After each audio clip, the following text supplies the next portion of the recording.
ठंडे पानी से नित्य नहाना ब्रह्मचारी के लिए अत्यंत आवश्यक है। सर्दी अब शुरू नहीं हुई, वो गीजर से स्नान शुरू हो गए, साधना हो रही। प्रतिदिन 2 बार स्नान, स्नान में ठंडे जल का प्रयोग। देखो पूरी सर्दी में ठंडे पानी से नहा के देखो, नियम लो कि गीजर कब नहीं नहाएंगे। और तेल की जरूरत क्या है? जब ब्रह्मचर्य है तो तेल की जरूरत क्या है? चाहे गृहस्थ हो चाहे विरक्त, थोड़ा शरीर का व्यायाम अत्यंत आवश्यक है। दवा कोई वर्जिश से बेहतर नहीं, नुस्खा है कम खर्च, बाला नसेन, शक्ति बढ़े फुर्तील है, चोट न अधिक पिराए, अन्न पचे चंगा रहे, कसरत सदा सहाय। बांध लंगोटा बचा के इंद्री, कभी न देखा पर नारी, धार्मिक टुकड़े खाकर भैया चढ़ी धर्म की तैयारी। ब्रह्मचारी को चाहिए कम से कम 2 बार स्नान, नहीं त्रिकाल स्नान। गुरु भगवान की कृपा से प्रारंभ में ये संस्कार डाल दिए गए थे। आज भी 3 बार स्नान होता है, त्रिकाल स्नान होता है, 3 बार स्नान होता है। अब सर्दी है और गंगा जी का स्नान 3 बार, और जटाएं हर समय भीगी रहती, वो टपकती रहती थी। कोई तौलिया थोड़ी थी कि पोछ ले, वो वही एक अचला, चाहे पोछ लो चाहे ओढ़ लो। अरे मस्ती, वैराग्य की एक मस्ती होती। प्रतिदिन 2 बार स्नान, स्नान में ठंडे जल का प्रयोग। सबसे पहले नाभि से स्नान करें, नाभि से ऐसे जल यहां नाभि में डाले, 2-3 कमंडल ऐसे, और फिर स्नान करें। ऐसा ब्रह्मचर्य के लिए अत्यावश्यक। एक क्लिप आई थी पंडित गया प्रसाद जी की, तो वो भी स्नान कर रहे थे, तो पहले यही डाला था नाभि, उनका बाबा शास्त्रीय पद्धति के अनुसार ही स्नान कर रहे। साबुन, सोडा, ये जो फैक्ट्रियों में बनते हैं, इनसे शरीर साफ करने की जरूरत नहीं है। यदि आप तेल नहीं लगाओगे तो रोज रज लगती शरीर में। कहीं ऐसा नहीं कि मैल जमा मिले, नहीं, मैल तभी जमेगा जब आप तेल लगाओगे, फुलेल लगाओगे, और फिर वो जम जाएगा। फिर साबुन की क्या जरूरत है? अगर जटा साफ करनी है, जैसे रीठा है, ऐसे पवित्र चीजें हैं, इनसे साफ कर लो। या भाई कोई पवित्र आती हो ऐसे पदार्थ, तो भाई साफ कर। अब महाकुआ साबुन लगा के ब्रह्मचारी, रजोगुण चढ़ेगा, काम भावना जागृत होगी, भजन। अरे इससे राग हटाना है भाई, इससे राग हटाना है। त्वचा स्वयं साफ रहेगी यदि आप तेल मालिश नहीं करते।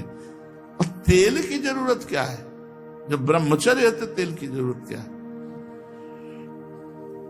ठंडे पानी से नित्य नहाना ब्रह्मचारी के लिए अत्यंत आवश्यक है।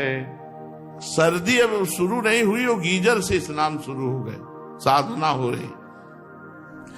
अगर नदी प्रवाह में स्नान किया जाए तो और उत्तम है। और यह घोर अंधेरे में, जहां बिजली नहीं कुछ नहीं, और गंगा जी में 3 बजे जाके खड़े हो गए, 4 बजे तक खड़े रहे, शरीर कांप रहा है, बस मंत्र जाप करते हुए मस्ती से बाहर निकले। स्नान भोजन के पहले और भोजन के 3 घंटे बाद। भोजन के बाद तुरंत कभी स्नान न करे, या ना स्नान करके तुरंत भोजन में न बैठे। इन सब से ब्रह्मचर्य पुष्ट होता है।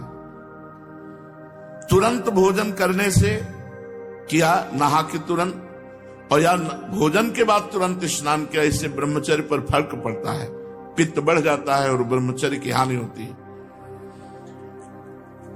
रोगी, दुर्बल, नाजुक, यदि पहले से आपका शरीर है तो फिर गुनगुना पानी कर लीजिए। और अगर रोगी नहीं है, दुर्बल नहीं है, तो फिर आप ठंडे पानी से, देखो पूरी सर्दी में ठंडे पानी से नहा के देखो, नियम लो कि गीजर कब नहीं नहाएंगे। व्यायाम ब्रह्मचारी को नित्य करना चाहिए, चाहे गृहस्थ हो चाहे विरक्त। थोड़ा शरीर का व्यायाम अत्यंत आवश्यक है।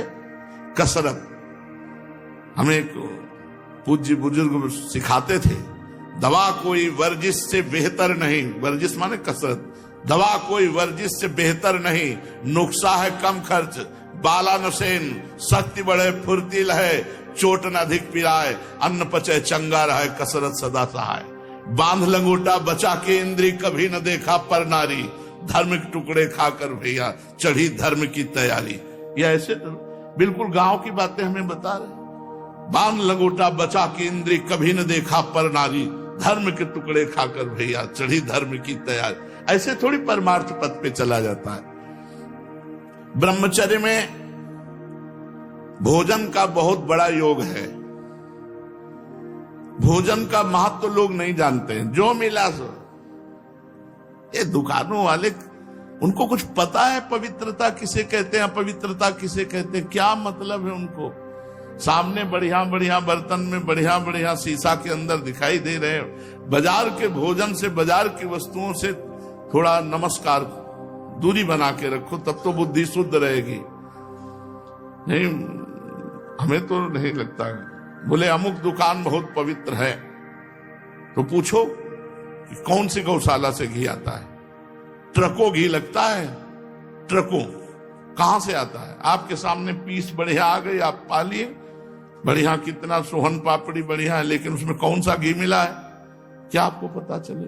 तो थोड़ा विचार करके देखो, यदि कहीं चर्बी मिली हुई है तो। ये भगवत प्राप्ति के लिए अत्यंत आवश्यक है ब्रह्मचर्य। भोजन का ब्रह्मचर्य से बहुत बड़ा महत्व है, जिसे ब्रह्मचर्य रहना। पहली बात सादा भोजन, दूसरी बात अल्पाहार भोजन, थोड़ा भोजन। 400 ग्राम 24 घंटे में अन्न पूरे शरीर को बहुत स्वस्थ रख के चलाएगा। 400 ग्राम अन्न। अब आप विचार करो, 400 ग्राम अल्पाहार, 2 रोटी थोड़ी दाल थोड़ा, फिर शाम के ले लो 2 रोटी थोड़ा दाल। देखो को बढ़िया भजन एक करो, 10 दिन तो कर लो। अगर अच्छा लगे तो ये करना, नहीं फिर छूट ले लो, खूब खाओ पियो, क्या परेशानी। 10 दिन ऐसा कर लो। सादा अल्पाहार, अधिक भोजन करने वाला आंतों को बोझिल करता है। जिसकी आंतें बोझिल होती हैं वो ब्रह्मचर्य नहीं रह सकता। जिसके पेट चर्बी हो, ब्रह्मचर्य के तो। यदि तुम्हें वीर्यवान बनना है, आरोग्यवान बनना है, भगवत प्राप्ति करना है तो ब्रह्मचर्य रहना। ब्रह्मचर्य रहना है तो भोजन सात्विक और अल्पाहार। एक समय ईरान के बादशाह बहमन ने एक महान वैद्य से पूछा कि हम दिन रात में कितना खाएं जिससे हमारा शरीर स्वस्थ रहे। तो उनका हुजूर 100 दिरम अर्थात 39 तोला, 39 तोला बराबर 390 ग्राम। 1 तोला 10 ग्राम होता है, हम चलो 10 ग्राम छूट दिए, 400 ग्राम। 39 तोला में बादशाह से कहा कि हुजूर 100 दिरम अर्थात 39 तोला बराबर 390 ग्राम। फिर कहा कि इतने से शरीर स्वस्थ रहेगा? तो वैद्य ने कहा शरीर पोषण की और स्वस्थता की बात आपने कही, वो तो इतनी ही है। इसके उपरांत जो खाया जाता है वो व्यर्थ है, वो बोझा है, वो शरीर को अस्वस्थ करने में सहायक होता है। 400 ग्राम भोजन 24 घंटे में। हम कहते हैं 2 बार 400 ग्राम ले लो, 2 बार 400, इतने में तो चल जाएगा। देखो 400 ग्राम लेकर के एक दिन रोटी को तौल लो, एक रोटी कितने ग्राम की है, दाल कितनी होगी, सब्जी कितनी होगी, टोटल 400 ग्राम एक बार में। तो 800 ग्राम रख लो। वैसे 400 ग्राम तो एक्स्ट्रा ही है, 400 ग्राम नहीं, 410 ग्राम एक्स्ट्रा हकीम के अनुसार। ये ब्रह्मचर्य के लिए स्वस्थता की बहुत सुंदर बात है, बहुत सुंदर बात। कोशिश की जाए, हम भी मिलाते हैं, आप भी मिलाओ साथ। 400 ग्राम ये स्वस्थ शरीर के लिए, साधक के लिए, साधना के लिए, जो फावड़ा चलाते हैं उनके लिए हम नहीं कह सकते, क्योंकि इतनी मेहनत उनकी होती है कि 10 रोटी खा के जाए चूल्हे की बनी भाई, तो फिर 4-6 घंटा बाद भोजन चाहिए। किसान आदमी तो लकड़ी पच जाए ऐसा लीवर होता है। हमने कभी शुगर नहीं सुना किसान आदमी को। ढेर सारा गुड़ इस समय जैसे चल रही फसल, गन्ने का रस 5-5 लीटर दही डाल के पी गए, 2-4 भेली गुड़ खा, कुछ शुगर पुगर नहीं। ये शुगर होती है जो ऐसे गंदे आचरण और ज्यादा मेहनत नहीं होती, और ये सब शक्कर ज्यादा पाई जाती। गुड़ शुद्ध चीज है जो सीधे बनती है, अब तो उसमें भी मिलावट करने लगे। भगवान बुद्ध कहते हैं कि अगर भगवत प्राप्ति करना है तो हल्का आहार, एक बार भोजन, या उसी को 2 बार यार किया जाए, क्या जाता है, देखो नियम लेके देखो, ठीक है, 400 ग्राम भोजन, और दंड बैठक मारो, थोड़ा व्यायाम करो, प्राणायाम करो, संयम से रहो, संभल करके। जो साधना के लिए भोजन पाता है वही ज्ञान विज्ञान संपन्न होता, नहीं तो महामूर्ख होता है। पशु केवल भोजन ही भोजन पाते रहते हैं। भोजन तुम्हारा जीवन भी है और भोजन तुम्हें मार भी देगा। अब आप सोचो जो दूसरों का मांस खाते हैं कैसे जीव है, अरे ऐसे जिंदा मछली पकड़ के ऐसे चबाते हैं, इनको यमराज चबाएंगे ऐसे। देख लेना, यहां मृत्यु लोक में ही ऐसे दंड मिलते हैं, पूछो मत। अब एक्सीडेंट हुआ, फंस गए पूरे सब लोहा लंगड़ यहां ऐसे, ओ वैसे ही जैसे फंसा के तुम मारे।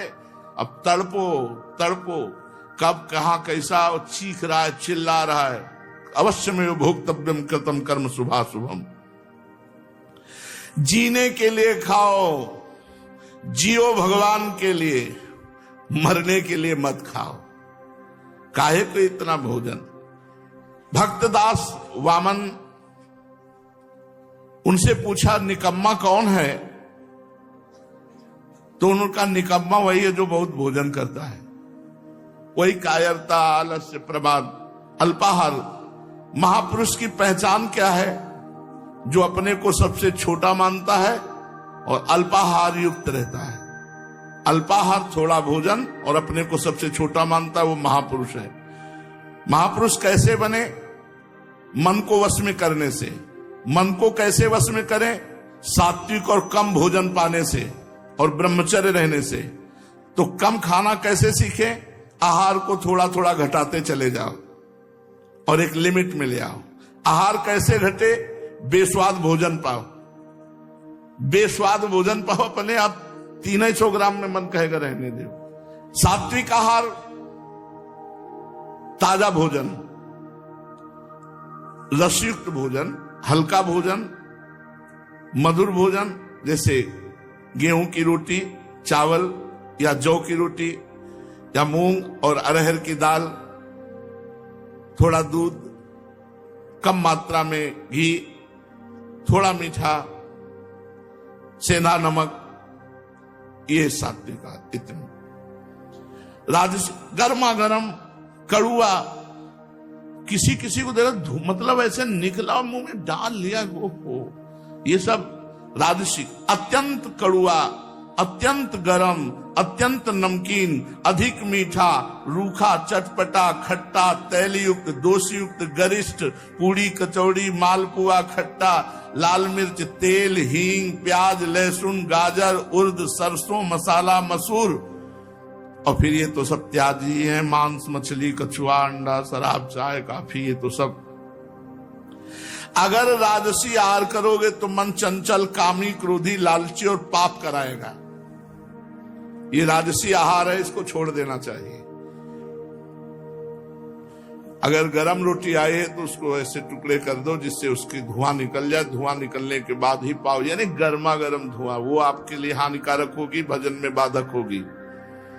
कड़ुआ नहीं, तीखा नहीं, अधिक नमकीन नहीं, अत्यंत मीठा नहीं, रूखा नहीं, चटपटा नहीं, खट्टा नहीं, तैलयुक्त नहीं, दोषयुक्त नहीं, गरिष्ठ नहीं, पूड़ी, कचौड़ी, मालपुआ, ये सब नहीं। बोले तो खा क्या पाना है, तो ऊपर बताया ना, मूंग की दाल, अरहर की दाल, गेहूं की रोटी, जौ की रोटी, थोड़ा चावल, हल्का थोड़ा मीठा, आधा चम्मच बोलते बहुत घी में छोंक लो दाल। ये ऐसा रोज पाना है ना, और ब्रह्मचर्य से रहना है। तामसिक आहार, ये अगर सतोगुणी और राजसी भोजन अधिक मात्रा में पा लिया जाए तो वो भी तमोगुण हो जाता है। बासी अन्न, रसहीन, दुर्गंध युक्त, प्याज, लहसुन, घृणित, निंदनीय, अपवित्र विचार से बनाया हुआ, अपवित्र पात्रों में बनाया हुआ, ये दुखी, बुद्धिहीन, क्रोधी, लालची, आलसी, दरिद्र, अधर्मी, पापी, अल्पायु बना करके नरकगामी कराता है तामसिक भोजन। इसलिए सात्विक भोजन पाओ, कम भोजन पाओ, ब्रह्मचर्य से रहो और भगवान का निरंतर नाम जप करो।